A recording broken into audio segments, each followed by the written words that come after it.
Olá, bem-vindos a mais uma análise nossa aqui, focada em conhecimento prático. Hoje a gente vai mergulhar, assim, nos desafios e, claro, nas soluções da consultoria financeira de alto impacto. Temos aqui uns extratos bem interessantes de material sobre problemas e analogias da consultoria financeira de alto valor. E a nossa missão, né, é destilar o essencial disso usando as analogias para ajudar a clarear as ideias. O ponto central dessa consultoria, pelo que as fontes indicam, não é ter a resposta pronta na manga, sabe? Mas sim dominar o questionamento investigativo e que seja estruturado. Uhum. A meta? Bom, não é só olhar o sintoma, é escavar mesmo até achar a causa raiz do problema. Exato. É uma abordagem que lembra muito, assim, a de um médico de diagnóstico preciso, sabe? Ou até um detetive. Não adianta só dar remédio para febre se você não sabe o que está causando a febre, né? Não mesmo. Tem que entender a origem para poder tratar direito. Perfeito. Então, vamos juntos explorar os obstáculos mais comuns em três momentos-chave, digamos, de um projeto assim. A iniciação, né? A contratação. Sim. Depois o diagnóstico, aquele mais profundo. A investigação mesmo. Isso. E por fim o plano de ação, que busca resultados que durem, né? Sustentáveis. Vamos ver os problemas e como as analogias ajudam a gente a pegar a ideia. Começando então pela primeira fase, iniciação e contratação. Parece simples, né? Mas olha, aqui se define muita coisa. O sucesso ou o fracasso. Um problema muito comum é a falta de objetivo específico. Ah, isso é clássico. O cliente chega falando tipo, as coisas não vão bem, mas o que é ir bem concretamente para ele? É fundamental conseguir traduzir essa sensação, né, esse mal-estar genérico, em algo que a gente possa medir. A analogia do paciente que fala, me sinto mal, é ótima. Um médico tem que perguntar, tá, mas saúde para você é o quê? É correr uma maratona? É dormir sem dor? Sem essa definição clara de sucesso, como é que a gente vai saber lá no final se a consultoria deu certo? Fica subjetivo, né? Vira opinião, e não resultado concreto. E tem outra coisa, a percepção de valor. Muitas vezes o cliente vê o serviço como custo, né, e não como investimento.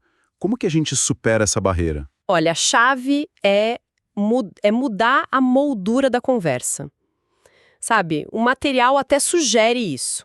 Os honorários não podem ser vistos como uma despesa qualquer. Tem que ser vistos como um investimento mesmo, com potencial de retorno, de ROI, bem significativo. Faz sentido. E essa perspectiva diferente, ela justifica um trabalho mais a fundo, né? Focado em resolver a causa raiz de verdade.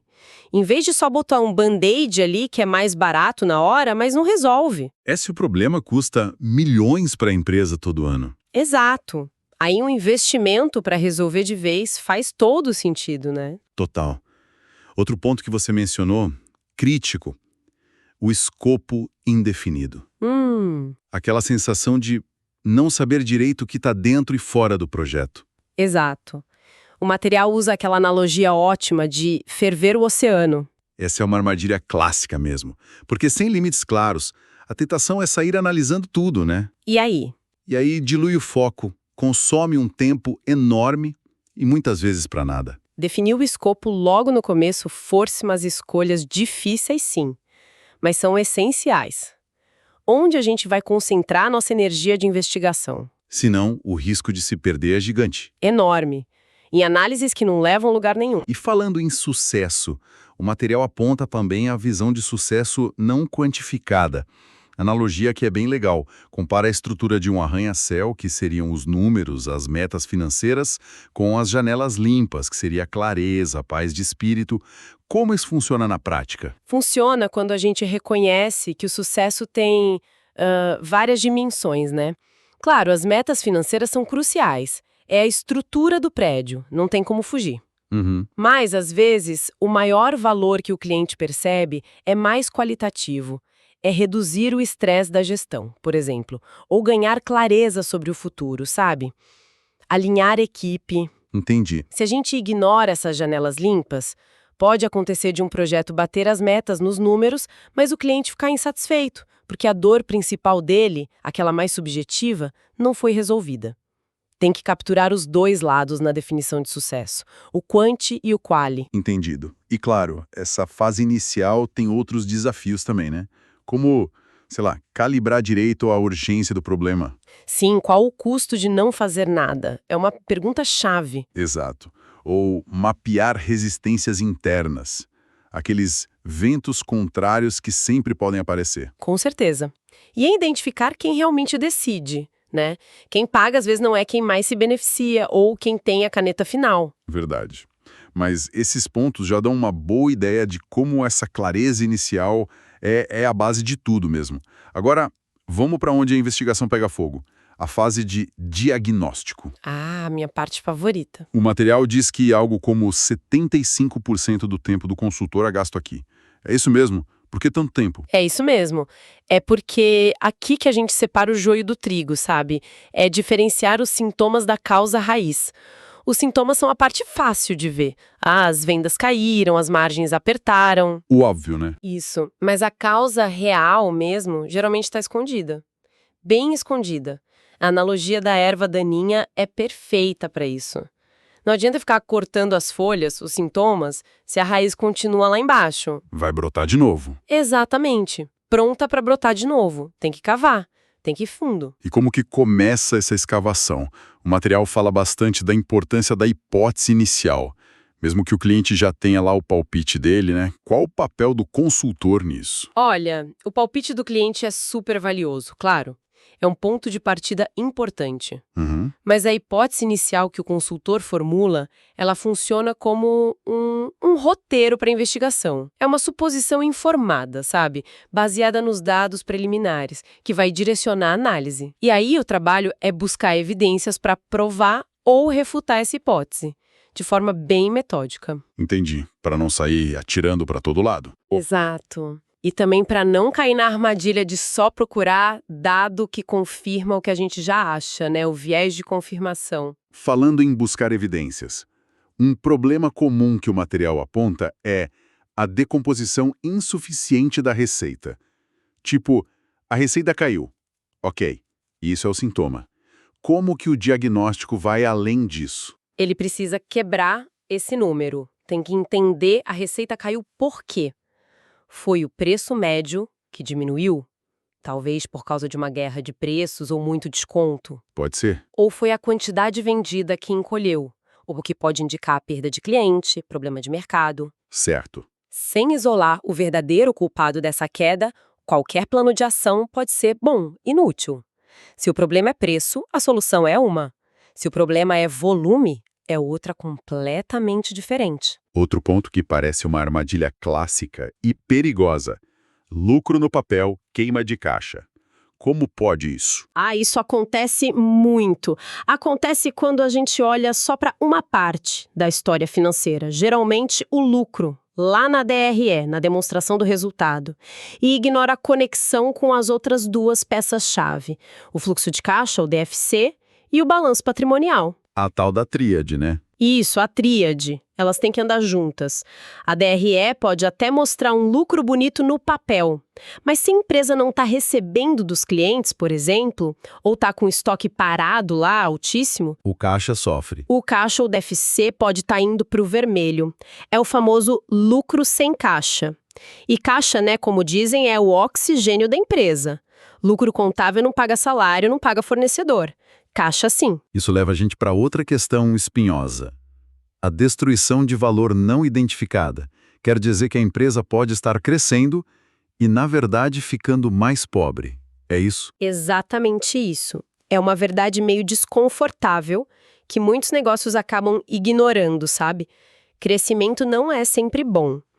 O ponto central aqui é comparar duas coisas. O retorno sobre o capital investido, o famoso ROIC, certo, com o custo médio ponderado de capital, o WACC. Ok, ROIC versus WACC. Isso, simplificando muito, o ROIC é o quanto a empresa gera de retorno com o dinheiro que ela investiu. E o WACC é quanto custa para a empresa pegar esse dinheiro emprestado, seja do banco ou dos acionistas. Se o ROIC for consistentemente menor que o WACC, a empresa está, na prática, destruindo valor a cada real que ela investe. mesmo que a receita esteja crescendo. Que loucura. A analogia da balança é perfeita. O retorno, ROIC, tem que pesar mais que o custo do capital, o WACC, para criar valor de verdade. Senão, é crescimento que empobrece. E além dos números puros, né, o material também fala da falha na busca da causa qualitativa. O que isso quer dizer? Quer dizer que entender o que aconteceu, os números não basta. É preciso investigar o porquê e o como. A história por trás, né? Exato. Qual foi a cadeia de eventos? As decisões que foram tomadas, as ações, as falhas de processo. O que levou aquele resultado lá no número? A analogia do dominó caindo ilustra bem isso. Qual foi a primeira peça que caiu e desencadeou todo o resto? Foi uma mudança no mercado que ninguém viu? Foi uma decisão interna meio equivocada? Um processo que ficou ineficiente? Sem entender essa história por trás dos números, a solução que a gente propõe pode ser muito superficial. Não vai na raiz. E sobre olhar para frente, o texto menciona a falta de previsibilidade de caixa. Como a consultoria lida com isso? Geralmente usando ferramentas como a modelagem financeira integrada, a MFI. MFI. Certo. A MFI ela conecta a tríade DRE, DFC, balanço de uma forma dinâmica. Isso permite simular cenários futuros. Ah, interessante. A analogia que usam é a de um simulador de voo. Gostei dessa. É ótima, né? Antes de tomar uma decisão importante, tipo um investimento grande ou mudar a estratégia, a empresa pode testar o impacto. No caixa, no lucro, no balanço. Tipo, e se as vendas caírem 15%? E se o nosso fornecedor principal atrasar a entrega? Permite antecipar, né? Totalmente. Transforma a gestão financeira de reativa, só apagar incêndio, para proativa. Antecipar problemas e também oportunidades. Você tocou num ponto sensível. Pessoas.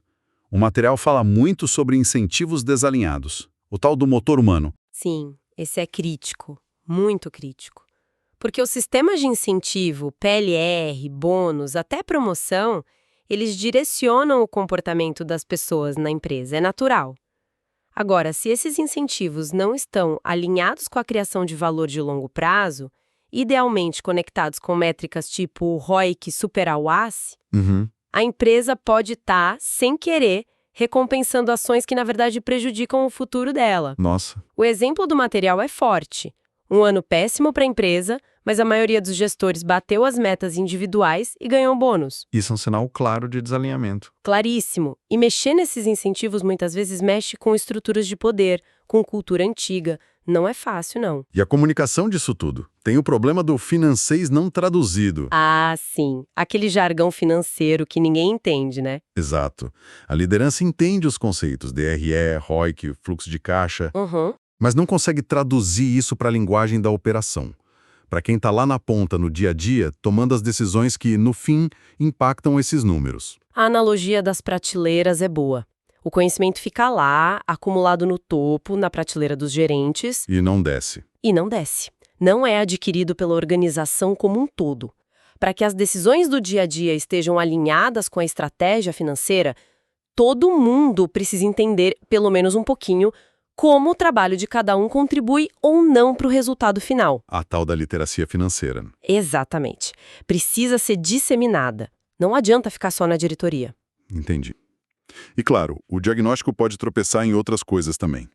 Confiar demais na intuição sem validar com dados. Sim, o famoso feeling, que às vezes engana. Ou não ter clareza do que realmente diferencia a empresa no mercado. Qual o seu ponto forte? Fundamental. E a falta de controles internos sólidos. Ou processos-chave que dependem de mais de uma pessoa só. Também. São muitos os riscos, né? É uma fase bem densa mesmo essa do diagnóstico. Então, depois dessa investigação toda, como que a gente transforma o diagnóstico em resultado concreto? Aí a gente entra na fase 3, plano de ação e sustentabilidade. Isso.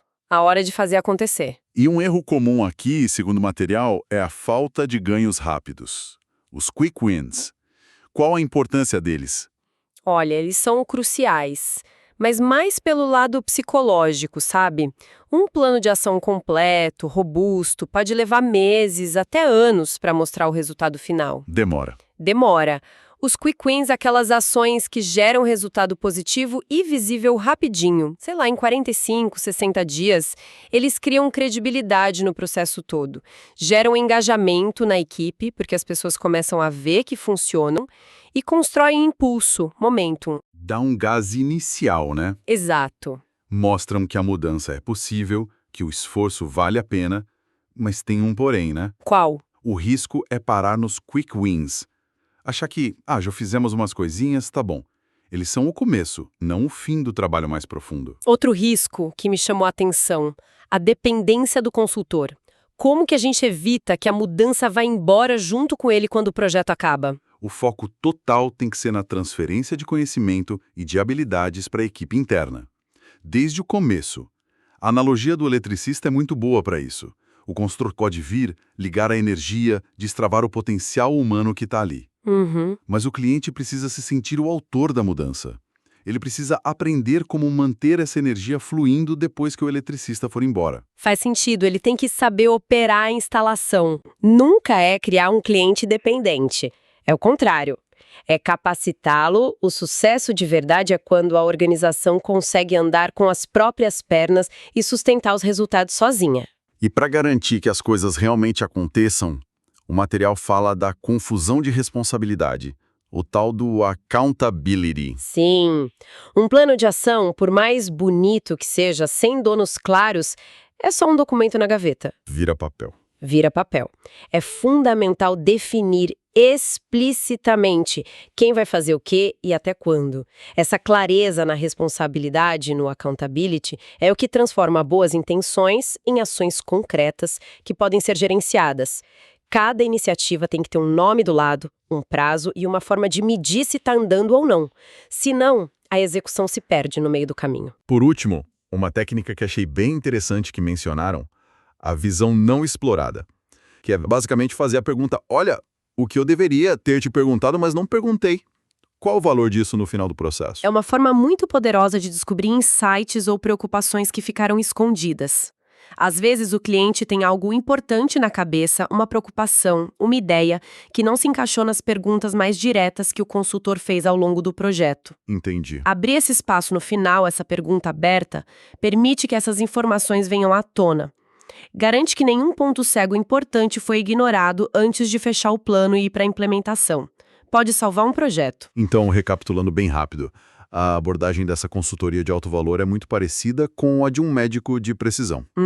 Ele parte de hipóteses, usa estruturas lógicas para investigar quase como se estivesse pedindo os exames certos, elimina metodicamente as causas que não se confirmam e aí, com base em fatos, em dados, consegue isolar a verdadeira causa raiz do problema. E é justamente essa abordagem assim estruturada, baseada em evidência, que constrói a confiança do cliente. Garante que o tratamento que vai ser proposto, o plano de ação, tem uma chance muito alta de dar certo. Por quê? Porque ataca a doença causa raiz. E não só a febre. Exatamente. E não só a febre, que é o sintoma. Então o que fica para a gente dessa nossa exploração toda? Vimos a importância vital da clareza, do alinhamento lá na fase inicial.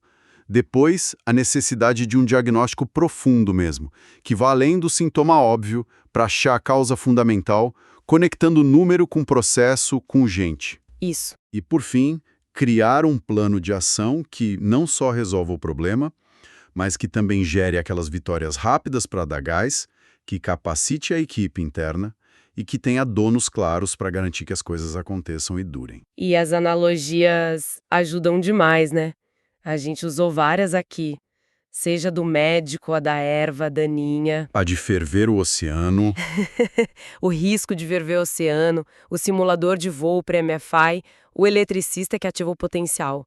Elas criam umas imagens mentais que facilitam muito a comunicação e o entendimento desses conceitos que às vezes são meio áridos, né? Tornam mais concretos, sem dúvida. Exato. E para a gente pensar um pouco mais sobre o que a gente conversou, se essa abordagem do médico de precisão, focada em ir além do sintoma para achar a causa raiz, é tão poderosa assim nos negócios, como será que a gente poderia aplicar essa mentalidade mais investigativa em outras áreas? Talvez até nas nossas decisões pessoais, sabe? Para entender melhor os padrões por trás dos problemas que a gente enfrenta no dia a dia.